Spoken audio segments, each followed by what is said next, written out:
ह्याला घाला गावातल्या शाळेत. अगं आहे गावात काय ग, सगळे पोरं इंग्लिश स्कूलला चाललेले आहेत. अरे बब्या, कोण कुठे बी जाऊ दे, चौकड शिक्षण सारखंच आहे बघ. पप्पा, चौकट सारखं नसतं हो. गप नालाय का तू, आता मला शिकव.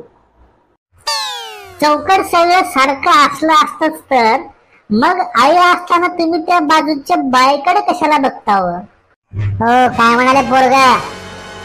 अगं जाऊ दे, गावातल्या शाळेत पोरं बी नाहीत, इंग्लिश स्कूल मध्ये टाकू नये. शाळा चांगली आहे, मास्तर चांगले आहेत, मास्तरने चांगले आहेत.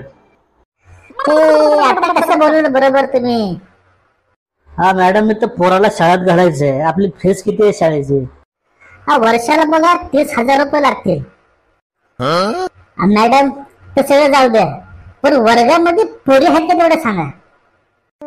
चोराची चोरी आणि वर्गात पोरी असल्याशिवाय मजाच नाहीत. हा पुस्तक, गणवेश आणि बाकीच्या ज्या वस्तू आहेत तुम्हाला त्या वस्तू शाळेतूनच घ्याव्या लागतील. आणि मॅडम शिक्षण? हा तुम्हाला त्यासाठी बाहेर ट्युशन लावावं लागेल. मग 30,000 फीस तुमच्या पोरीच्या लग्नाला घेता का तुम्ही? मॅडम एक तर तुम्ही फीस माफ करा, नाहीतर तुमचे सगळे लफडे मी बाहेर काढतो बघा आता. अरे माझे कसले लफडे, काय बोलतोय तू? तू अजून पॅन्ट दिसत नाहीस. मॅडम मी अजून पॅन्ट मध्ये दिसू अगर नाही दिसू, पण तुम्ही रात्री त्या कोपऱ्यातल्या शेतात दिसतात. एक बार आ जा. हा तुमचं पोरग जरा हुशार वाटायला मला. तुमची मी 10,000 रुपये फीस माफ करते.